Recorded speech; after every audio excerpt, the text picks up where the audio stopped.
എല്ലാവർക്കും നമസ്കാരം. പുതിയൊരു വീഡിയോയിലേക്ക് സ്വാഗതം. നമുക്കറിയാം ഗ്ലോബൽ വാർമിംഗ്, ക്ലൈമറ്റ് ചേഞ്ച് അങ്ങനെയുള്ള കാര്യങ്ങൾ വളരെ ഡിബേറ്റഡ് ആയിട്ടുള്ള വളരെയധികം ചർച്ച ചെയ്യപ്പെടുന്നൊരു സമയമാണ് ഈ ഒരു കാലഘട്ടം എന്ന് പറയുന്നത്. കാരണം ടെമ്പറേച്ചർ റൈസ് ഒരുപാടുണ്ട്. അതുപോലെ തന്നെ നാച്ചുറൽ കലാമിറ്റീസ്, ഇപ്പോൾ ഈ പറഞ്ഞ മാൻമെയ്ഡ് ദുരന്തങ്ങൾ കൂടി, അതുപോലെ ഫ്ലഡ് കൂടി, ലാൻഡ് സ്ലൈഡ്സ് കൂടി. ഇപ്പോൾ കേരളം തന്നെ ഒരുപാട് വ്യത്യസ്തമായ കാലാവസ്ഥ പ്രശ്നങ്ങളുമായി ബന്ധപ്പെട്ട് നമ്മൾ എന്താ പറയുക, ഒരുപാട് പ്രശ്നങ്ങൾ അനുഭവിക്കുന്നൊരു സ്ഥലമാണ്. അപ്പോൾ ഇങ്ങനെയുള്ള സമയത്താണ് നമ്മൾ പഠിക്കുന്ന സമയത്ത് ഇങ്ങനെയൊക്കെ കാര്യങ്ങൾ പഠിച്ചിട്ടുണ്ടെങ്കിലും നമുക്ക് റിയലൈസ് ചെയ്തിട്ടില്ല എത്രമാത്രം ഇൻറ്റൻസിറ്റി ഇങ്ങനെയുള്ള പരിപാടികളിൽ ആഫ്റ്റർ എഫക്ട്സ് ഉണ്ട്. കാരണം ചിലപ്പോൾ ബാധിതമായ ആ സ്ഥലങ്ങളിൽ മാത്രമുള്ള ജീവിക്കുന്ന ആൾക്കാർക്ക് മാത്രമേ ഇതിൻ്റെ ബുദ്ധിമുട്ടുകൾ മനസ്സിലായിട്ടുണ്ടാവുള്ളൂ. നമ്മൾ പൊതുവേ പഠിക്കുമ്പോൾ ആ കാര്യങ്ങൾ പഠിക്കും എന്നല്ലാതെ നമുക്കിതിൻ്റെ ഒരു ഇൻറ്റൻസിറ്റി മനസ്സിലായിട്ടില്ല. അപ്പോൾ ഈ ഒരു വർഷമൊക്കെ നമുക്ക് അറിയാം. ഇപ്പോൾ ഇതൊരു ടെമ്പറേച്ചർ ചാർട്ടാണ് ഇന്നത്തെ ഈ ദിവസത്തെ, അതായത് 14 മാർച്ച് 2023 ടെമ്പറേച്ചർ ചാർട്ട് നെറ്റിൽ നിന്ന് സംഘടിപ്പിച്ചതാണ്. അപ്പോൾ ഇതിൽ നിന്ന് ആലോചിച്ച് നോക്കൂ, ഇപ്പോൾ തിരുവനന്തപുരം മുതൽ കാസർഗോഡ് വരെയുള്ള കുറച്ച് ജില്ലകളുടെ ടെമ്പറേച്ചർ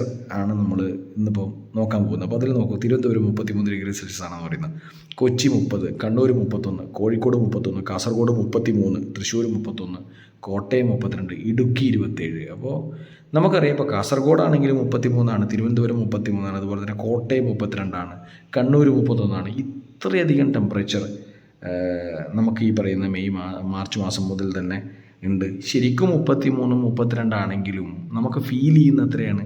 ശരിക്കും ഫീൽ ചെയ്യുന്നത് ഒരു 40 മുകളിൽ 40 ഡിഗ്രി സെൽഷ്യസ് ഒക്കെ നമുക്ക് ഫീൽ ചെയ്യുന്നില്ലേ? ശരിക്കും ഒരു ചെറിയ കുട്ടികൾക്കാണെങ്കിലും വലിയ ആൾക്കാർക്കാണെങ്കിലും ഹെൽത്ത് പ്രോബ്ലംസ് ഒക്കെ ഒരുപാട് ഉണ്ടാക്കാവുന്ന സാധ്യതയാണ്. അപ്പം നിങ്ങളിത് മിറ്റിഗേറ്റ് ചെയ്യുന്ന ഫാക്ടേഴ്സ് അഡോപ്റ്റ് ചെയ്യണം. അതുപോലെ തന്നെ നമ്മൾ കുറച്ച് അങ്ങനെയുള്ള കാര്യങ്ങൾ കൂടി സെൻസിബിളായിട്ട് ചെയ്യേണ്ടി വരും. മാത്രമല്ല, ധാരാളം വെള്ളം കുടിക്കേണ്ടി വരും. ഇപ്പോൾ ഇങ്ങനെയുള്ള ക്ലൈമറ്റ് ഫാക്ടേഴ്സിൻ്റെ ചെറുതാണെങ്കിലും ഇതിനൊക്കെ എന്താ പറയുക, എഫക്ട്സ് ഒരുപാടുണ്ട്.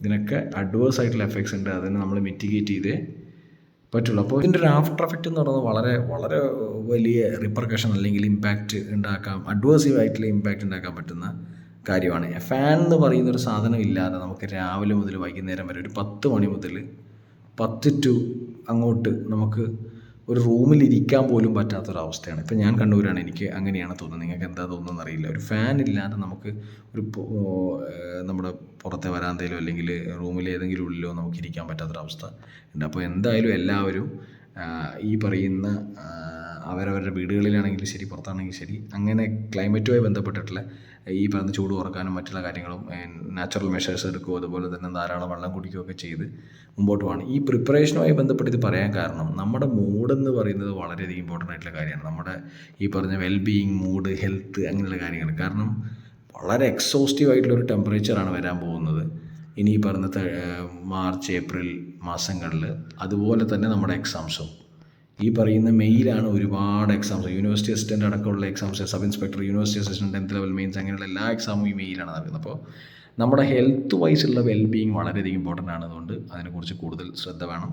ഈ പറയുന്ന ടെമ്പറേച്ചറുമായിട്ട് ബന്ധപ്പെട്ടുള്ള ആഫ്റ്റർ എഫക്ട്സ് നമ്മുടെ ശരീരത്തിൽ ഉണ്ടാവാൻ സാധ്യതയുണ്ട്. അതുകൊണ്ട് തന്നെ എല്ലാവരും ഇതിന് പ്രിപ്പയർഡ് ആയിരിക്കണം. അതുപോലെ തന്നെ മിറ്റിഗേറ്റിംഗ് ആയിട്ടുള്ള എഫേർട്സ് എല്ലാവരുടെ ഭാഗത്തുനിന്ന് ഉണ്ടാവണം ഞാൻ വിചാരിക്കുന്നു. ഇത് ഇമ്പോർട്ടൻ്റ് ആണ് എന്നുള്ളത് നിങ്ങൾക്ക് തന്നെ അറിയാം. കാരണം ഓരോ ദിവസവും നിങ്ങൾ ഫേസ് ചെയ്യുന്ന ഒരു കാര്യമായിരിക്കും. ഒരു റൂമിൽ നമുക്ക് ഇരിക്കാൻ പറ്റുന്നില്ല എന്ന് പറയുന്നത് ഭയങ്കര അഡ്വേഴ്സ് ആയിട്ടുള്ളൊരു എഫക്റ്റാണ്. നമുക്ക് റൂമിൽ പോലും നമ്മളൊരു ഫാൻ ഇല്ലാതെ അല്ലെങ്കിൽ ഒരു പുറത്തേക്ക് പോയി തിരിച്ചു വരുമ്പോഴേക്കും നമ്മൾ എക്സോസ്റ്റഡ് ആവുക എന്ന് പറയുന്നത് വളരെ ഡേഞ്ചറസ് ആയിട്ടുള്ളൊരു ക്ലൈമറ്റ് ചേഞ്ചിൻ്റെ എഫക്റ്റാണ്. അത് അഡ്വേഴ്സ് ആയിട്ടുള്ള എഫക്റ്റ്, അത് മിറ്റിഗേറ്റ് ചെയ്തേ പറ്റുള്ളൂ. അപ്പോൾ എല്ലാവരും ശ്രദ്ധിക്കുക, എക്സാംസ് വരികയാണ്. അതുകൊണ്ട് തന്നെ ഹെൽത്ത് വൈസ് വളരെ ഇമ്പോർട്ടൻസ് നമുക്ക് നമ്മളെ തന്നെ കോൺസെൻട്രേറ്റ് ചെയ്ത് ഹെൽത്ത് വൈസ് നമുക്ക് കുറേയും കൂടെ റിസൈലൻ്റ് ആയിരിക്കണം എന്നാണ് ഞാൻ ഈ വീഡിയോയിൽ പറയാൻ ഉദ്ദേശിച്ചത്. Bye, take care.